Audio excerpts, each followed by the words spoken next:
Hello दोस्तों, आपका स्वागत है हमारी कंपटीशन के यूट्यूब चैनल में।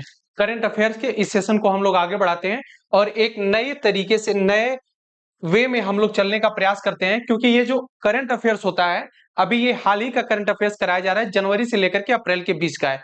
ठीक है दोस्तों, कब का है? जनवरी से लेकर के आपका ये मई जो है चल रहा है, इतना करंट अफेयर्स है। ठीक है, यानी 3 से 4 महीने के बीच का करंट अफेयर्स इंपॉर्टेंट आपके लिए कराया जा रहा है। तो ये जो करंट अफेयर्स है ये सभी एग्जाम के लिए मोस्ट इंपॉर्टेंट है। इसमें जो है हर एक एग्जाम को हम कवर करवाएंगे। क्या? किसी भी एग्जाम के लिए, जैसे यूपी पुलिस का एग्जाम हुआ, आपका टीचर का एग्जाम हुआ, एसएससी का एग्जाम हुआ, जहां पर भी करंट अफेयर्स का सेगमेंट पूछा जाता है उसमें जो है हम लोग करंट अफेयर्स देखेंगे, मोस्ट इंपॉर्टेंट क्वेश्चन। ठीक है, तो आइए इस सेशन के हम लोग पहले अपने पड़ाव पर चलते हैं और इसमें जो भी मोस्ट इंपॉर्टेंट क्वेश्चन है उसके बारे में हम लोग हल्का हल्का देखते हुए आगे बढ़ते चलेंगे, क्योंकि करंट अफेयर ज्यादा से ज्यादा क्वेश्चन को सॉल्व करने का ही तरीका सही होता है। ठीक है, तो आइए चलिए पहले सवाल पर चलते हैं हम लोग। Question number first of the day देखिएगा और इस क्वेश्चन का आंसर करने का प्रयास करिए कि दक्षिण भारत सांस्कृतिक केंद्र की स्थापना किस शहर में की गई है। देखिए, दक्षिण भारत की बात करें अगर, तो प्रायद्वीपीय पठार के आसपास जो है हमारा, देखिए ये होता है दक्षिण भारत। यहां से ये पूरा इलाका जो है, इसी में पूछ रहा है कि दक्षिण भारत सांस्कृतिक केंद्र की स्थापना किस शहर में की गई है। तो क्या चेन्नई में की गई है, विशाखापट्टनम, हैदराबाद या भुवनेश्वर? देखिएगा, सबसे पहले अगर ऑप्शन के थ्रू हम लोग जाएं तो चेन्नई तमिलनाडु में देखने के लिए मिलता है। कहां पे? तमिलनाडु। विशाखापट्टनम आंध्र प्रदेश की बात किया जाए, और हैदराबाद जो है यह तेलंगाना की राजधानी है।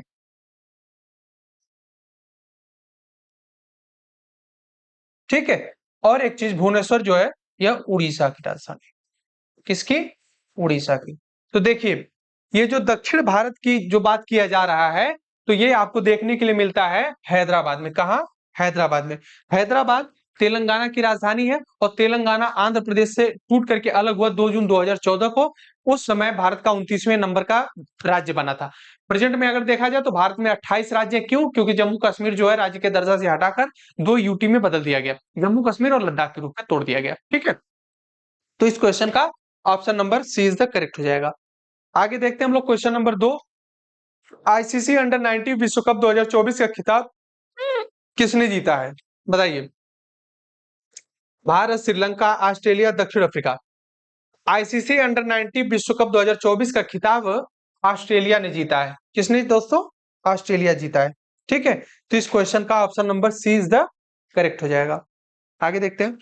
वनडे में दोहरा शतक बनाने वाले पहले श्रीलंकाई क्रिकेटर कौन बने हैं? देखिए, वनडे में अगर देखा जाए सबसे पहले 200 रन मारने का रिकॉर्ड किसके नाम पर है? तो वह है मास्टर ब्लास्टर सचिन तेंदुलकर के नाम पर। सचिन के नाम पर। ठीक है, और वनडे में व्यक्तिगत स्कोर के रूप में देखा जाए सबसे ज्यादा स्कोर किसका है? तो वो रोहित शर्मा का है। किसका? रोहित शर्मा का। 264, 263 रन। ठीक है, तो ये चीज आप लोग याद रखिएगा।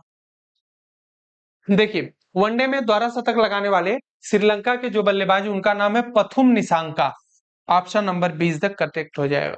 श्रीलंका का वह बल्लेबाज जिसने शतक लगाया है वनडे में, पहला श्रीलंकाई क्रिकेटर पथु है। अगला सवाल देखते हैं हम लोग, क्वेश्चन नंबर 4।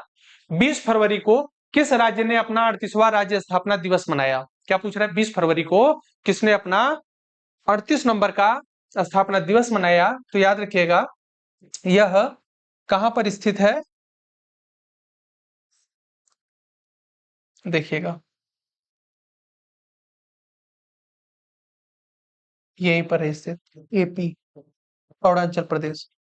अरुणाचल प्रदेश ने अपना 38 नंबर का क्या मनाया है? स्थापना दिवस मनाया है। अब देख लीजिए थोड़ा अरुणाचल प्रदेश के बारे में, कि अरुणाचल प्रदेश का जो सबसे यहां पर भाग है इसको कहा जाता है किबिथु। भारत का सबसे पूर्वी इलाका, क्या नाम उसका? किबिथु।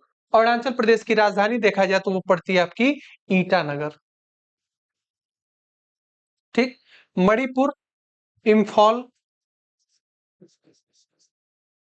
झारखंड की राजधानी रांची, और त्रिपुरा की अगरतला। क्या है? अगरतला। तो ये चीज आप लोग याद रखिएगा, ठीक है। तो क्वेश्चन नंबर 20 का option number A is the correct हो जाएगा। अरुणाचल प्रदेश ने अपना 38 नंबर का स्थापना दिवस मनाया है, ठीक है। अगला सवाल देखते हैं, बिहार लोक सेवा आयोग के नए अध्यक्ष कौन नियुक्त किए गए हैं, बताइएगा। अतुल प्रसाद, इम्तियाज, करीमी, दीप्ति कुमार या परमार रवि मनुभाई। देखिए, तो उनका नाम है, बिहार लोक सेवा आयोग के नए अध्यक्ष जो बने हैं वो बने हैं Parmar Ravi Manubhai. Option number D is the correct हो जाएगा। क्या? Option number D. World Government Summit 2024 का आयोजन कहाँ किया जाएगा, बताइए। जो विश्व गवर्नमेंट समिट है इसका आयोजन कहाँ किया जाएगा, यानी उसकी स्थापना, उसका जो बैठक कहाँ होगी, तो वो क्या नई दिल्ली में होगी, दुबई में होगी, लंदन में होगी या पेरिस में होगी। देखिए, पेरिस की बात किया जाए तो ये फ्रांस की राजधानी है। किसकी? फ्रांस की राजधानी, ठीक है। फ्रांस से हमारा सैन्य अभ्यास होता है गरुड़, वरुड़, ये सैन्य अभ्यास इससे होते हैं। लंदन इंग्लैंड में देखने के लिए मिलता है, दुबई यूएई में, और नई दिल्ली तो सबको ही पता है इंडिया में है।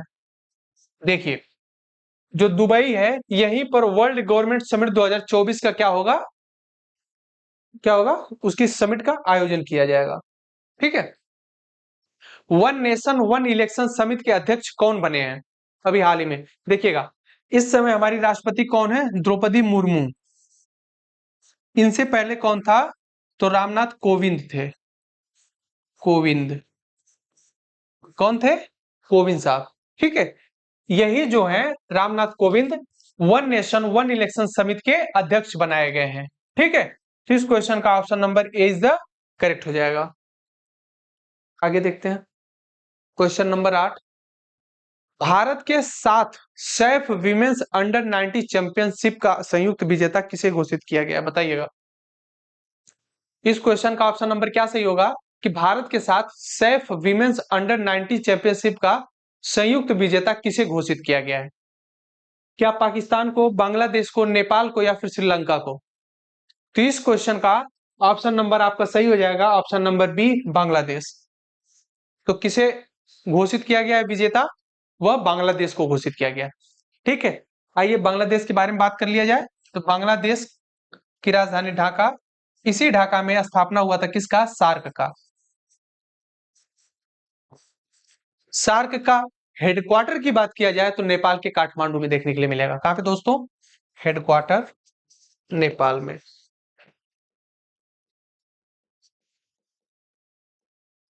ठीक है। तो इतना चीज याद रखिएगा। सार्क का हेडक्वार्टर, नेपाल की राजधानी पता ही होगी आपकी, यहीं पे। और श्रीलंका जो है, यह भारत और श्रीलंका जो अलग होता है वो पाक जलडमरू मध्य के माध्यम से अलग होता है। पाक जलडमरू मध्य के माध्यम से अलग होता है। पाकिस्तान की राजधानी इस्लामाबाद।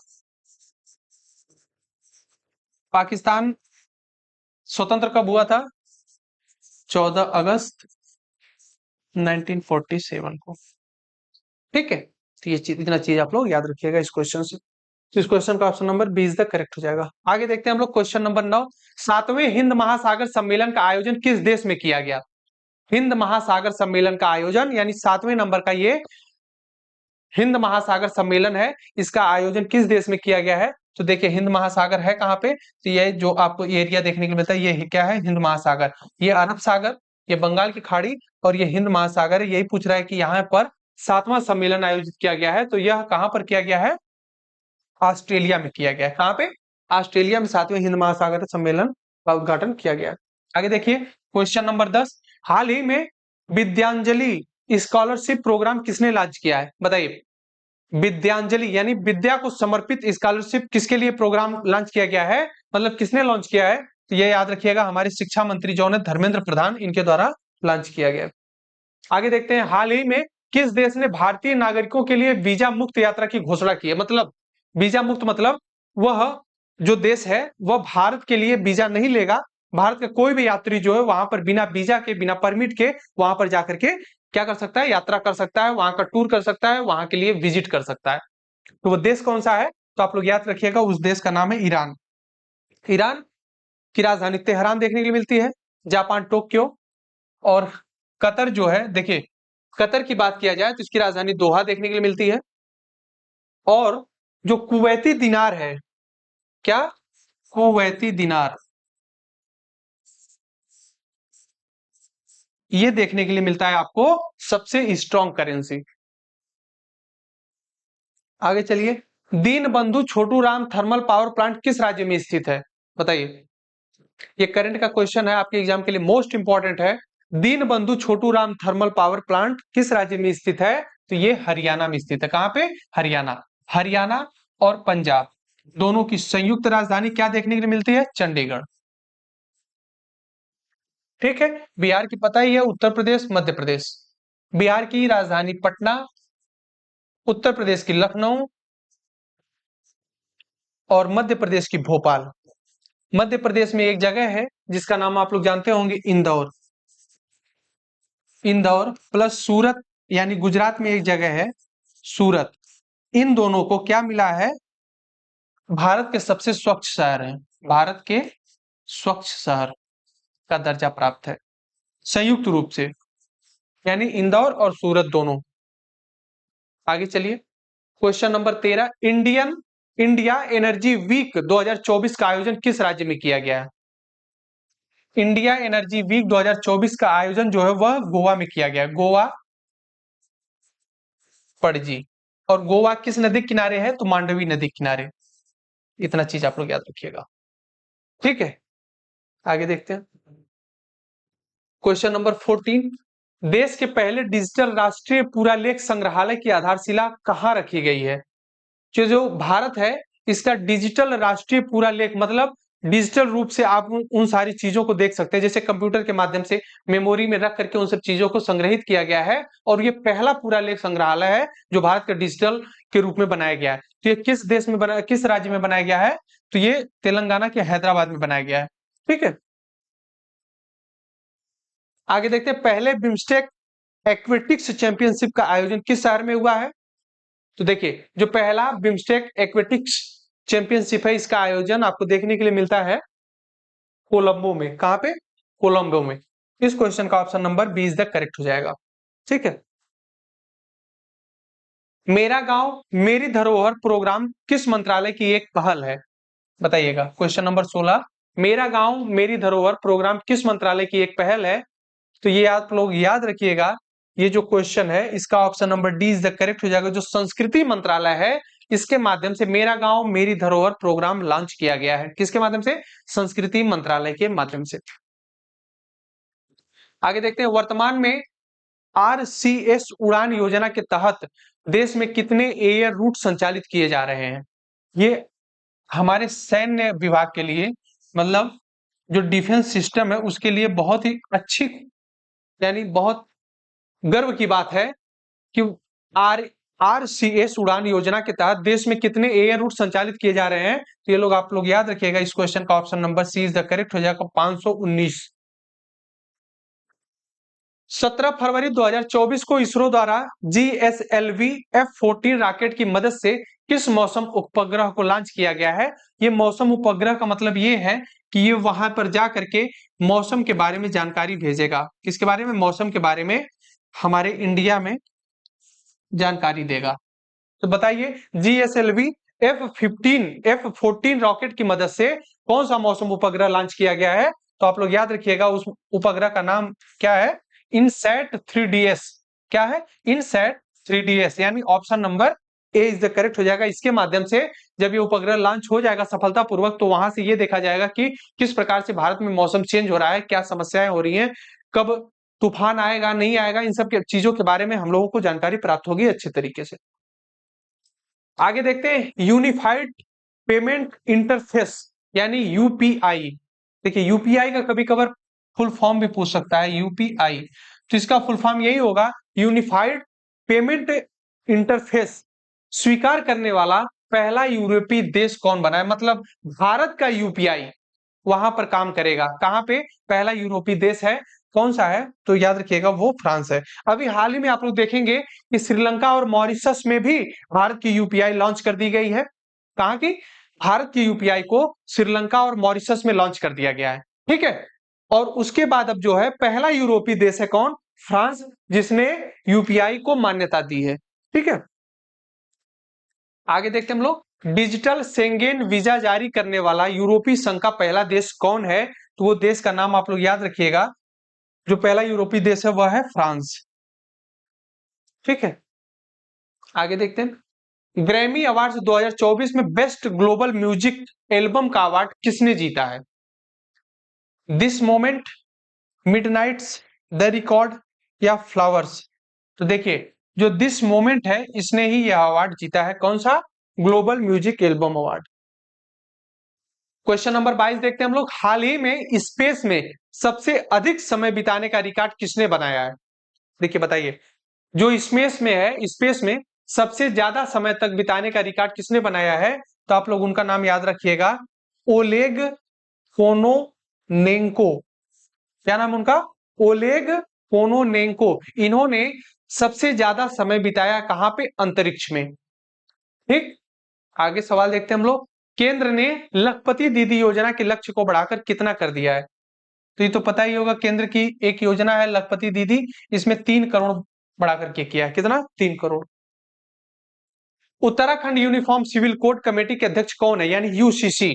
और एक चीज याद रखा जाए, अगर यूसीसी से ये पूछा जाए कि यूसीसी को लागू करने वाला भारत का पहला राज्य कौन है, तो वह आपका उत्तराखंड है। उत्तराखंड। यूसीसी को लॉन्च करने वाला भारत का पहला राज्य कौन है? उत्तराखंड। इसमें पूछा जा रहा है कि उत्तराखंड का जो यूनिफॉर्म सिविल कोड है, यूसीसी कोड है, इस कमेटी के अध्यक्ष कौन है? तो आप लोग याद रखिएगा, रंजना प्रकाश देसाई।